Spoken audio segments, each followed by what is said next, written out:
Jésus s'identifie à la porte du royaume, à sa loi, à son peuple. Il en est le roi. Jésus est le royaume, et le royaume, c'est Jésus. Celui qui adhère à Jésus a du même coup opté pour le royaume. Il est du royaume. Que son option soit consciente ou que, sans le savoir, il ait opté du fait de sa pauvreté ou du fait qu'il se sait le prochain des autres. En définitive, du fait qu'il vit la miséricorde. Dès lors s'éclaire cet ordre fabuleux de Jésus. Vous donc soyez parfaits comme votre Père céleste est parfait. Matthieu 5, 48. Une fois de plus, chassons de notre idée toute perspective de perfectionnisme moral.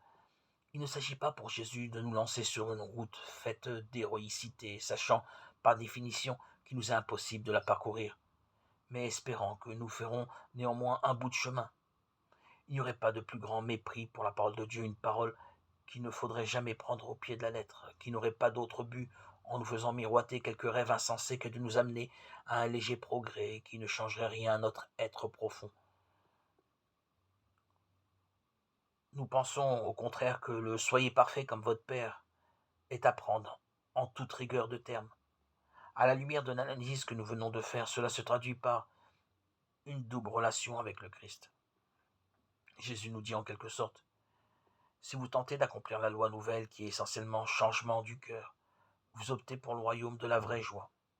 Alors, vous me rencontrez, la loi et le royaume c'est moi. Votre cœur bat au même rythme que le mien, au rythme de celui du Père. En ce sens, vous êtes semblable au Père. Ainsi, la vie du disciple consiste à viser à être ce qu'il est, membre du corps du Christ. Comme le dit l'apôtre Paul, la perfection ne consiste pas à être impeccable rêve fallacieux, mais à avoir un cœur semblable à celui du Père, un cœur qui considère les hommes et le monde comme Dieu les considère.